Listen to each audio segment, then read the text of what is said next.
Fala pessoal, tudo bem? Vocês lembram quando eu contei aqui nesse canal aquela história da roupa nova do imperador, que é uma história infantil, fazendo uma analogia com as igrejas?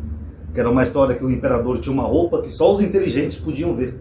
Então a pessoa, para não se passar por burra, ela fingia que estava vendo a roupa do imperador. Que é parecido com o que a gente vê nas igrejas, né? Onde eles falam que as coisas espirituais, só os espirituais podem ver.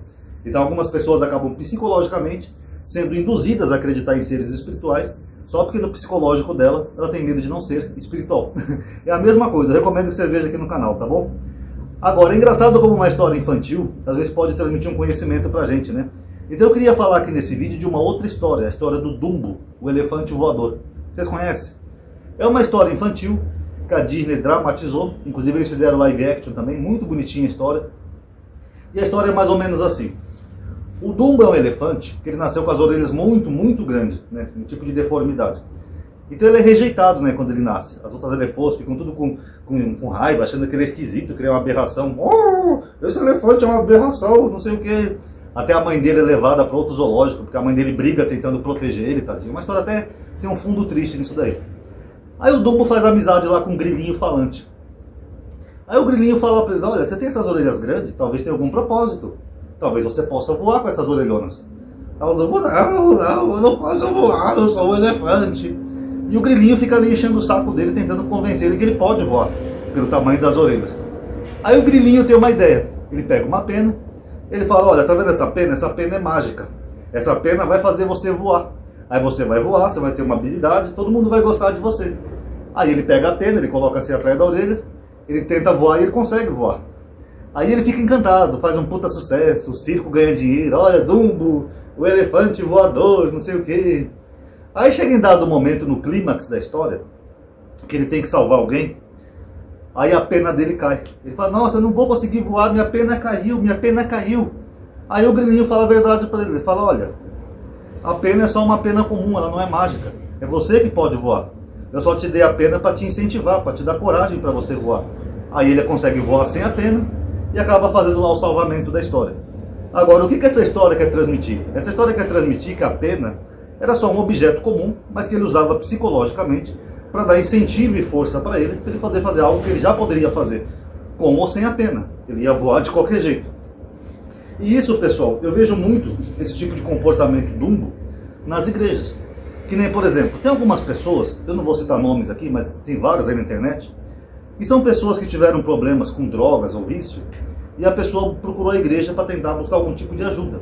E essas pessoas acabaram se livrando dos vícios. Falaram: poxa, eu encontrei Jesus, eu sou uma nova pessoa, então agora eu não uso mais droga. Legal, nada contra. Acho até louvável isso. Mas aí a pessoa começa a transformar aquela igreja na peninha dela.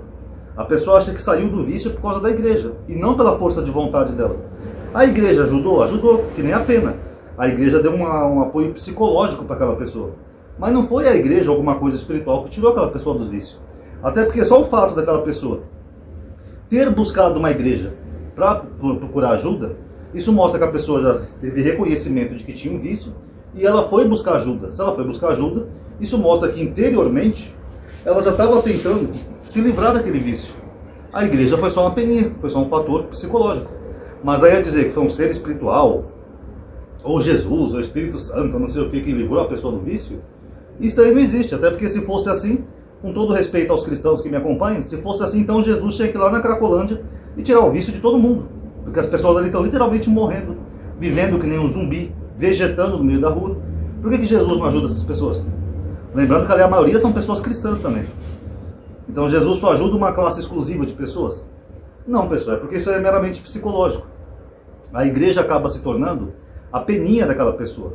Mas na verdade, se a pessoa não fosse procurar a igreja, fosse procurar, por exemplo, outro tipo de ajuda, até ajuda pública, como por exemplo dos meios de saúde, como por exemplo psicólogos, psiquiatras, quase toda a cidade agora tem um centro de atendimento a viciados e dependentes, a pessoa ia conseguir sair do mesmo jeito. Eu sei que aqui em São Paulo tem alguns órgãos assim que fazem isso. Aqui tem até um chamado Cratóide, que a pessoa é só a pessoa procurar, vai passar por um psicólogo, o psicólogo vai dar até alguns medicamentos para ajudar a pessoa durante a abstinência, etc e tal, e a pessoa vai sair do mesmo jeito. Então aquilo que a pessoa pensa que ajudou ela é que nem o Dumbo, ele achava que podia voar por causa da pena. Mas na verdade não, ele poderia voar com ou sem a pena, assim como essas pessoas. E aí, pessoal, nós entramos num lado mais cruel de algumas igrejas, por dois motivos. Primeiro, isso deveria ser uma questão de saúde pública, dependência, vícios, etc., e não uma questão de igrejas. Porque as igrejas no Brasil, algumas delas, eu não quero generalizar, elas acabam se beneficiando disso. E muitas igrejas acabam até torcendo para que tenham mais pessoas assim, porque a igreja ela se alimenta disso. Ela se alimenta de vender curas e ilusões para as pessoas. Que nem, por exemplo, tem um canal chamado Daniel Gontijo aqui no YouTube, que é um canal bem grande, que ele entrevistou um ex-espírita, onde ele falou que a maioria dos espíritas apoiaram o Bolsonaro, inclusive isso é segundo dados, porque ele sabe que se, por exemplo, um governo melhor assumir o poder no Brasil, e esse governo começar a melhorar a vida e a condição social das pessoas, as pessoas não vão precisar recorrer aos espíritas para pedir ajuda. E o mesmo vale para as igrejas evangélicas, a maioria delas. Muitas igrejas apoiam o Bolsonaro por causa disso. Porque se o Brasil tiver uma melhora econômica, as pessoas começarem a melhorar suas condições de vida, condições sociais, elas vão procurar a igreja para quê? Vocês estão entendendo? Porque a pessoa que vai procurar uma igreja, ela está desempregada, ela está com problema de vício em droga, ela está com depressão, ela está com algum tipo de problema, então ela procura a igreja buscando algum tipo de ajuda. A igreja é a peninha daquela pessoa. Agora, se a pessoa estiver numa situação cômoda, confortável, com um empreguinho bom, com uma família estabilizada, para que a pessoa vai procurar uma igreja? Tanto que tem essa correlação em dados, né? A maioria das pessoas que procuram igreja são pessoas mais humildes e com problemas. Mas pessoas ricas, por exemplo, ali da Faria Lima, dificilmente vocês vão vê-las procurando igrejas. Poucas, pode até ter, mas são bem menos do que a classe pobre da população. Então igrejas, infelizmente, elas vivem de vender ilusão. Elas vivem de vender uma teologia da prosperidade. Então o cara às vezes é pobre, mal tem dinheiro para comer direito, ele tem aquela ilusão de que se ele fizer um pacto com Deus, Deus vai fazer ele ficar rico. Às vezes o cara tem um problema de um vício, ele procura a igreja porque acha que a igreja vai magicamente curar o problema dele. Sendo que eles não são profissionais de saúde, são meramente religiosos, pastores. Mas a igreja infelizmente se alimenta disso.